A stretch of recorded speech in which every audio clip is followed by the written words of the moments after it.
Okay, I want to read one a part of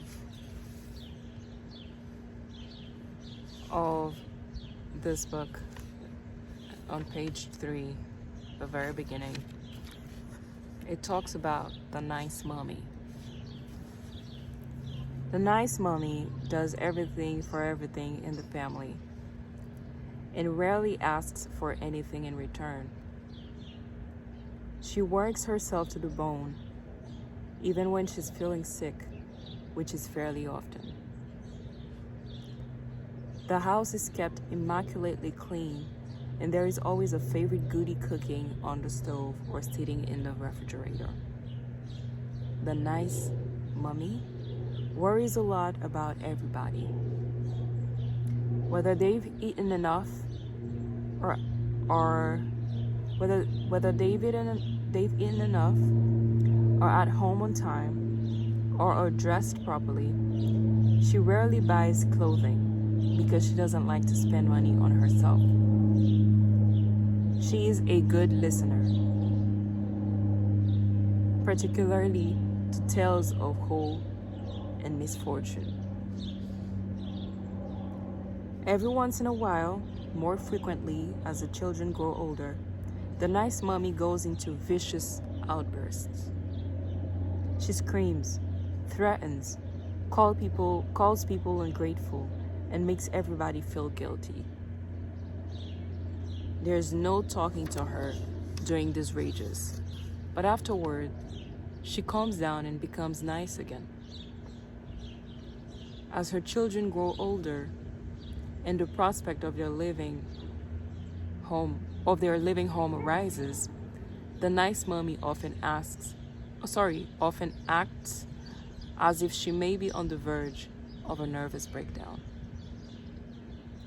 The personality underneath the nice mommy comes from a strict, moralistic background where, as a child, she was told to be seen but not heard.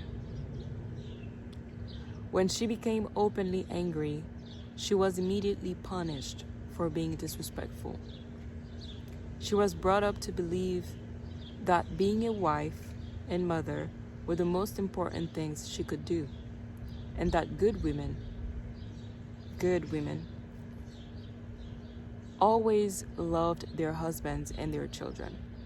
She wasn't allowed to develop a mind of her own or to live independently. She married fairly young.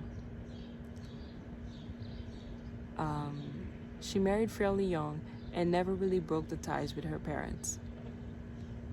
At marriage, she was emotionally still a child.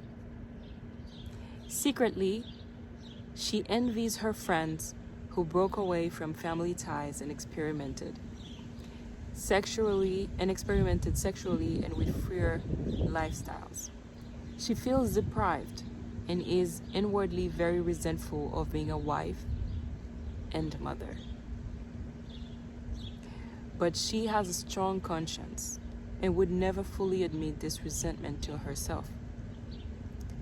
To keep these feelings in control and to prove to herself and to others what a good mother she really is, she works herself to the bone.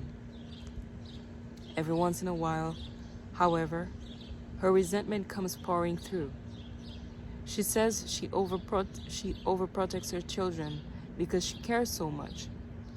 But the underlying motive is more to control them and prevent them from becoming too strong and free. The nice mommy feels inadequate because she was never allowed to develop her potentials. Therefore, she gets attention and importance through her illnesses, aches, and pains. She is unable to gain attention and importance directly because she is afraid of being directly assertive and saying, "I want." Instead, like a child, she expects to be given to.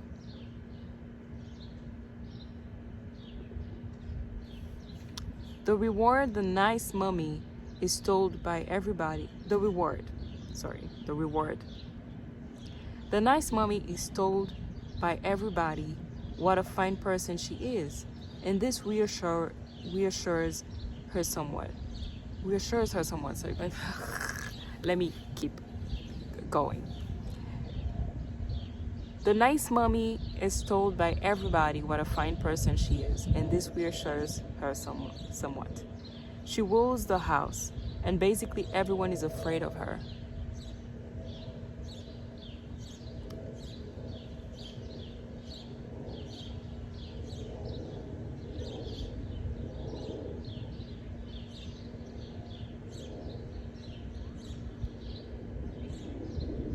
I just received an email. I'm afraid of opening it. Oh my God.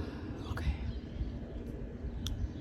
She rules the house, and basically everyone is afraid of her because she makes them feel constantly in debt to her. By always doing things for others, particularly her children, she makes them dependent and keeps them under control. Family problems can always be blamed on someone else because her motives are so pure. Her being so busy all the time is a permanent excuse for not having to be involved in outside social activities. These would frighten her because she avoids situations where she is not in complete control. The price, well, I just read the reward, what she gets out of it. Now the price. The nice mommy is emotionally very destructive. Very destructive. She gives off confusing, indirect messages of I love you and I hate you. Every time her children show signs of independence, she makes them feel selfish and guilty. After all, nice mommy is working so hard. How could anyone even think of abandoning her? She's a powerful tyrant who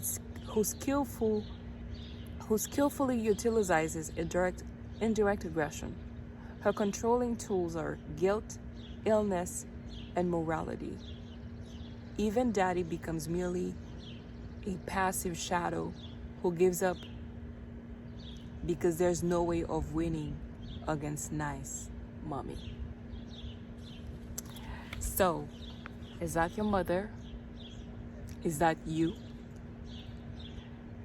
In my case, I can say this is my mom and partly me. I'm not a mother yet. But I do recognize some of these traits in myself. Some of them.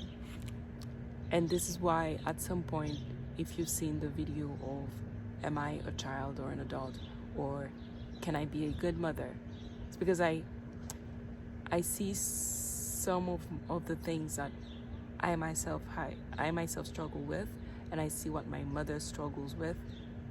And although I am now very conscious of these things, and I see clearly now, and I do want to break these patterns.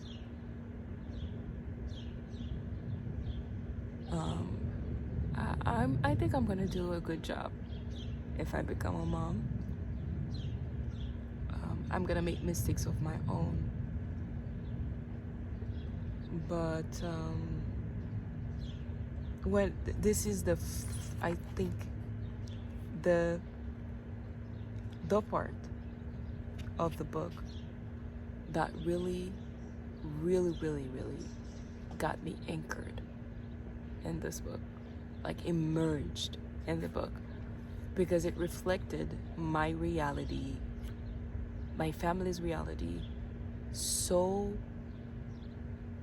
accurately. I felt seen, not judged. I felt seen, I felt understood, and I became I was eager to finding out more, to understanding more, to detect, to decipher this kind of things, these behaviors and stuff like that. next time, I will read The Nice Daddy. All right? Have a good day.